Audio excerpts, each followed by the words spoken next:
Guys आज हम SQL installation को स्टेप बाय स्टेप सीखेंगे। इस वीडियो में हम माई एसक्यूएल सर्वर, वर्कबेंच और सेल इंस्टॉल करेंगे और वीडियो के एंड में हम एक टेबल को इंपोर्ट करेंगे अपने माई एसक्यूएल में और उसके डेटा को वेरीफाई करेंगे। तो चलिए सबसे पहले हम माई एसक्यूएल को इंस्टॉल करना सीखते हैं। एक फ्री ओपन सोर्स टूल है, आप इसे इजिली गूगल पे जाके आप उसे इंस्टॉल कर सकते हैं। चलिए चलते हैं गूगल पे और हम माई एसक्यूएल को इंस्टॉल करना चालू करते हैं। तो देखिए मैं जाता हूँ क्रोम पे और सिंपल मुझे यहाँ पे लिखना है my SQL download for window. यहाँ पे देखिए क्लिक करते ही आपके सामने आएगा डाउनलोड माई एसक्यूएल इंस्टॉलर। इस पे आपको क्लिक कर देना है, ठीक है। और उसके बाद आपके सामने एक पेज ओपन होगा। याद रहे यहाँ पे आपको सेलेक्ट वर्जन में 8.0.45 वर्जन लेना है और चूंकि आप माइक्रोसॉफ्ट विंडोज के लिए यूज कर रहे हैं तो यहाँ पे ऑपरेटिंग सिस्टम भी सिलेक्ट होना चाहिए और आपको ये ना 2.1M वाला इंस्टॉल करना है, लेटेस्ट है। अंडरस्टैंड। जैसे ही आप इस डाउनलोड बटन पे क्लिक करेंगे एक और पेज ओपन होगा। यहाँ पे न ही आपको लॉगिन करना है और न ही आपको साइन अप करना है, सीधे आपको यहाँ पे क्लिक करना है no thanks just start my download. अब यहाँ पे एक प्रॉब्लम है कि मेरे सिस्टम में माई एसक्यूएल पहले से ही इंस्टॉल है।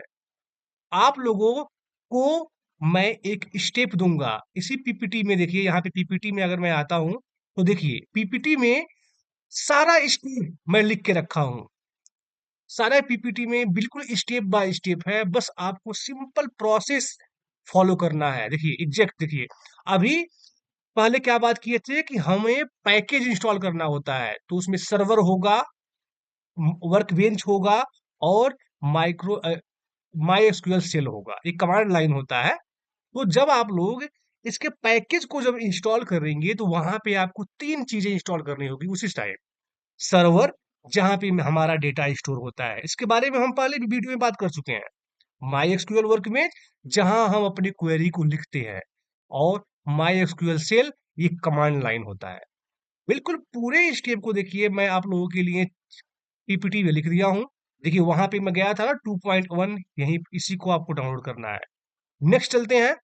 देखिए यहाँ पे नो थैंक्स, देखिए बिल्कुल स्टेप लिखा हुआ है and click no thank just start my download. जैसे आप इस पे क्लिक करेंगे ना तुरंत डाउनलोड प्रोसेसिंग चालू हो जाएगा। अगेन चलते हैं। उसके बाद आपको यहाँ पे चूज करना है कस्टम सेटअप। देखिए कस्टम सेटअप पे क्लिक करना है और नेक्स्ट कर देना है। बिल्कुल मैं स्टेप लिख के रखा हूं ताकि आप लोग को प्रॉब्लम ना हो। अभी मैं डाउनलोड नहीं कर सकता। अगर फिर भी आप लोगों को डाउनलोड करने में कोई प्रॉब्लम आएगी तो हम जूम पे एक एक क्लास लेके मैं आप लोगों का माई एसक्यूएल इंस्टॉल कर दूंगा। ऐसे देखिए बिल्कुल नेक्स्ट, बिल्कुल सब कुछ पीपीटी पे लिखा हुआ है, आपको एज इट इज ऐसे ही आपको को इंस्टॉल कर लेना है माई एसक्यूएल को। और याद रहे उस समय आपसे एक पासवर्ड मांगा जाएगा। देखिए हमें ना माई एसक्यूएल रूट पासवर्ड, तो यहाँ पे अपना यूजर नेम जो बाय डिफॉल्ट रूट होता है और पासवर्ड में आपको स्ट्रॉन्ग पासवर्ड डालना है कोई, और वो पासवर्ड आपको भूलना नहीं है क्योंकि जब आप वर्कबेंच को स्टार्ट करेंगे कनेक्शन बनाने के टाइम आपको वो पासवर्ड डालना पड़ेगा। अंडरस्टैंड। इतनी चीजें क्लियर हुई होगी और ये ऐसे आपको नेक्स्ट नेक्स्ट करते जाना है और बिल्कुल ऐसे पीपीटी में देख देख के इसके स्टेप को आपको माई एक्सक्यूएल इंस्टॉल कर लेना है। जब आप माई एक्सक्यूएल इंस्टॉल कर लेंगे तो देखिए क्या ये वर्क बेंच का ऐसे ही जब आप वर्क बेंच यहाँ पे आएंगे स्टार्ट में, देखिए मैं स्टार्ट में आता हूँ और यहाँ पे लिखता हूँ मैं वर्क बेंच। देखिए तो आपके सामने देखिए अभी पीपीटी में क्या दिख रहा है, दिख रहा है ना my connection, my SQL connection. तो जैसे मैं यहाँ पे लिखूंगा माई एक्सक्यूएल वर्कबेंच तो देखिए यही ऐसे आया ना ये सिंबल। तो आपके जब आप इंस्टॉल करेंगे तो यहाँ पे कनेक्शन नहीं होगा, तो यहाँ पे आपको क्लिक करके, यहाँ पे क्लिक करके देखिए और आपको कनेक्शन नेम डाल देना है और रूट और पासवर्ड बिल्कुल आपको फिल कर देना है क्योंकि मैं यहाँ पे फिल करके रखा हूँ। देखिए ऐसे आपके पास लोकल इंस्टेंट माई एसक्यूएल 80 का ऑप्शन आ जाएगा। यहाँ पे आपको क्लिक करना है और देखिए सिंपल आपसे वही ना जो आप वहाँ पे पासवर्ड डाले होंगे यहाँ पे आपको पासवर्ड डालना होगा। तो मैं अपना पासवर्ड डाल देता हूँ और हम तुरंत यहीं पे एक टेबल को इंपोर्ट करेंगे।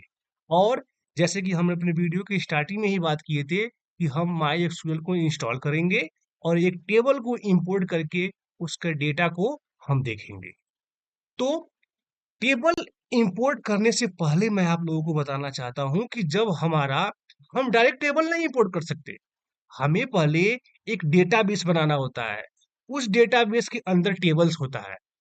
अभी आप लोगों को यहाँ पे दिमाग लगाने की जरूरत नहीं है क्योंकि नेक्स्ट वीडियो में बिल्कुल स्टेप बाय स्टेप सीखेंगे।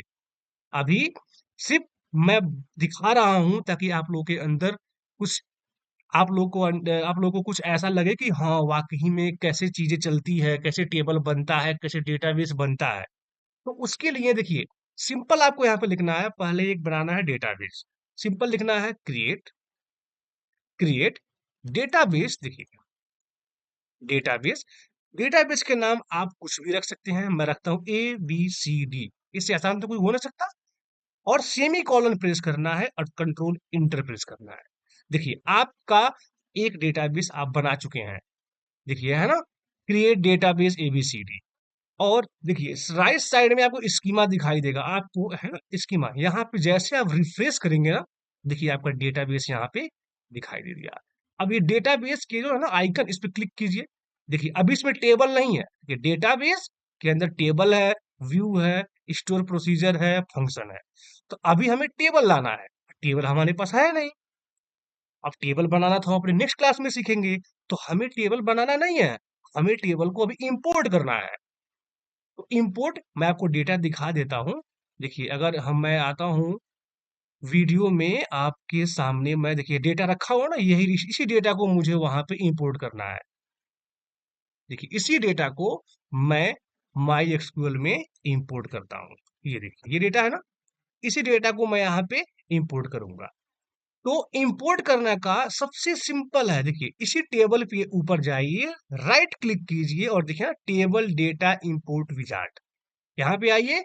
और यहाँ पे आपको सिंपल फाइल का पाथ मांगेगा, तो ब्राउज कीजिए और वहीं पे आप वीडियो में जाके देखिए रखा था आप लोगों के लिए डेटा। इस पे ओपन कीजिए और इसी फाइल को ये अपने वर्क बेंच में ओपन कर देगा। देखिए अब यहाँ पे कुछ ऑप्शन ये बोलेगा, आप लोगों को इस पे दिमाग नहीं लगाना है। सेम चीज को हम अपने नेक्स्ट वीडियो में पढ़ेंगे। ठीक है, ओके। अब यहाँ पे मैं करता हूँ नेक्स्ट, और यहाँ पे मैं करता हूँ नेक्स्ट, और यहाँ पे नेक्स्ट। और देखिए डेटा हमारा इंपोर्ट हो चुका है। और नेक्स्ट करेंगे एक बार और। देखिए 36 रिकॉर्ड इंपोर्टेड दिख रहा है ना यहाँ पे। 36 रो हमारा हमारे डेटाबेस में इंपोर्ट हो चुका है एक टेबल में। एक बार और रिफ्रेश कीजिए यहाँ पे। अब देखिए टेबल के बगल में भी आइकन बन गया। आप इस पे क्लिक कीजिए तो देखिए आ गया ना डेटा। ये हमारा टेबल था। अब हमें इस टेबल को देखना है, जैसे कि हमारे वीडियो का एजेंडा था कि हमें माई एक्सक्यूएल इंस्टॉल करना सीखना है, टेबल को इंपोर्ट करना सीखना है और उस टेबल को देखना है। तो देखिए अब हमारा एक डेटाबेस बन गया और हमने एक टेबल टेबल को इंपोर्ट कर लिया। लेकिन अभी हमें एक चीज बताना होता है कि हमें इस डेटाबेस को यूज करना होता है। देखिए यहाँ पे अगर चाहें तो मैं लिखता हूं क्रिएट डेटाबेस। देखिए अगेन क्रिएट डेटाबेस, और एक और बना देता हूं XYZ और सेमीकोलन प्रेस इंटर। देखिए यहाँ पे अगेन रिफ्रेश कीजिए, एक डेटाबेस और आ गया आपके सामने XYZ। लेकिन अब हमें इन दोनों डेटाबेस में से जिसको यूज करना है उसका नाम हमें लिखना होता है सबसे पहले। तो यहाँ लिखेंगे यूज। देखिए यूज ABCD, यूज डेटाबेस का नाम, और यहाँ पे सेमी कॉलन प्रेस करके इंटर प्रेस करेंगे। अब देखिए पहले तो आप डेटाबेस बनाए, यूज्ड डेटाबेस का नाम, उसके अंदर आप एंट्री कर गए, डेटाबेस के अंदर एंट्री कर गए। अब डेटाबेस के अंदर मुझे क्या मिलेगा, मुझे टेबल मिलेगा। तो टेबल के लिए आप सिंपल लिखिए सो टेबल। देखिए सो टेबल्स, देखिए सो टेबल्स लिखते ही आप सेमी कॉलन प्रेस कीजिए, कंट्रोल इंटर प्रेस कीजिए। देखिए आपका टेबल का नाम आ गया। यही था ना टेबल। यहाँ पे देखिए टेबल यहाँ है, यहाँ है। अब मुझे इसके डेटा को देखना है। तो देखिए सेलेक्ट कर रहा हूं मैं, देखिए सेलेक्ट, सेलेक्ट स्टार मीन्स होता है सब कुछ, ऑल। अभी आप जानिए star means all. Select star from क्या, डेटा। देखिए अब वही डेटा आपके सामने अभी देखिए शो हो जाएगा, देखिए ये रहा ना, वही डेटा है देखिए। और यहाँ पे एक्सेल आउटपुट में देखिए क्या लिख के आ रहा है, 36 रो रिटर्न। और हम अपने एक्सेल में आएंगे और देखेंगे क्या हमारा यहाँ 36 रो है। देखिए बिल्कुल 36 रो है। तो ये आज हमारी क्लास का एजेंडा था कि हमें माई एक्सक्यूएल को इंस्टॉल करना है, जो कि मैं इंस्टॉल तो नहीं किया, बट मैं आप लोगों को एक पीपीटी दूंगा। उस पीपीटी को पूरे स्टेप को फॉलो करके आप माई एक्सक्यूएल इंस्टॉल कर सकते हैं। और जैसे मैं वर्कबेंच इंस्टॉल ओपन किया हूँ, वहां पे कनेक्शन बनाया हूँ प्लस पे क्लिक करके, तो वैसे आप लोगों को कनेक्शन बना लेना है और डेटा इंपोर्ट कर लेना है। और अगर पॉसिबल हो इन क्वेरी पे थोड़ा सा प्रैक्टिस कर लेना है। इसे क्वेरी कहते हैं, इसे हम क्वेरी करते हैं। बाकी घबराने की कोई जरूरत नहीं है। हम अगले वीडियो में ऐसे ही देखिए, अभी हमें यहाँ पे टेबल इंपोर्ट किए हैं ना, वहां पे टेबल नहीं इंपोर्ट करेंगे, हम खुद का टेबल बनाएंगे, खुद का डेटाबेस बनाएंगे। डेटाबेस के अंदर टेबल होगा, टेबल के अंदर रो कॉलम इंसर्ट करेंगे। तो फिलहाल ओनली आप लोगों को मैं ओवरव्यू दिया हूं कि इस तरीके से हम क्वेरी वर्कबेंच में लिख सकते हैं। पूरा इसके बारे में मैं बताऊंगा, जो भी जरूरी आइकन होगा सबके बारे में मैं आप लोगों को बताऊंगा। तो आप तब तक के लिए आप लोग बस प्रैक्टिस करते रहिए। मिलेंगे अपने अगले वीडियो में, तब तक के लिए नमस्कार।